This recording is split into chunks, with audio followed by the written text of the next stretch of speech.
আপনাদেরকে বলতে চাই, চট্টগ্রামে গত 2 যুগ ধরে আমাদের ধানের শীষ নিয়ে চিনিমিনে খেলা হয়েছিল, কিন্তু আর হবে না। আমরা আজকের এই সভা থেকে প্রথমে অভিনন্দিত করব জননেতা জনাব কামরুল হুদাকে, কারণ তিনি আমাদেরকে গত 2 যুগ পরে ধানের শীষ এনে দিয়েছে। তাই আমরা বলবো, ধানের শীষ এনে দিয়েছে আমাদেরকে কামরুল হুদা, উনি আমাদের জন্য যথেষ্ট করেছেন। এখন আমাদের করার পালা। আমরা কি করব? আমরা এখন ধানের শীষের জন্য কাজ করব। কি কাজ করব?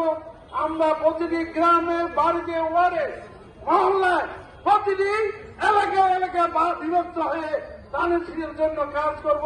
তারপরে আমাদের সেই কামরুল হুদা গত 17-18 বছর পরিশ্রম করে দিন করে আমাদেরকে ধরে রেখেছে, লালন পালন করে আমাদের জন্য ধানের শীষ উপহার নিয়ে এসেছেন। আজকে আমরা তার ঋণ শোধ করতে চাই। ঋণ শোধ করতে হলে কি করতে হবে? আমাদেরকে সবাইকে ঐক্যবদ্ধ থেকে ধানের শীষের জন্য কাজ করতে হবে।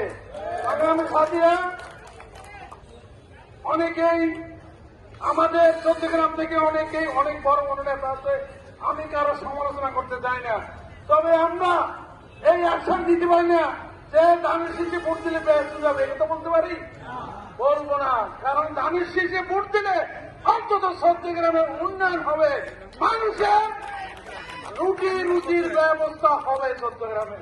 আমরা দেখেছি নৌকা মার্কার জমা দেখেছি চট্টগ্রামে কি হয়েছে? লুটপাট হয়েছে, রাজত্ব কায়েম করেছে লুটপাটে। আমরা দেখেছি জোটের পক্ষ থেকে বিএনপির ভোট দিয়ে অনেকে এমপি নির্বাচিত হয়ে আমাদেরকে বিদ্যাঙ্গুল দেখিয়েছিল। আজকে আমাদের সময় এসেছে এর দাঁত বাংলা জবাব দেওয়ার জন্য। সেটা হবে আমাদেরকে ধানের শীষে ভোট দিয়ে এবং ধানের শীষে ভোট দেওয়ার জন্য জনগণকে উদ্বুদ্ধ করতে হবে। সংগ্রামী সাথীরা, আজকে 7 নভেম্বর। 7 নভেম্বর কি আমরা জানি না।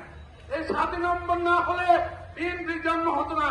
সেদিন যদি জিয়াউর রহমান কে সিপাহী বিপ্লবের মাধ্যমে মুক্ত না করতো, বিএনপি হতো না।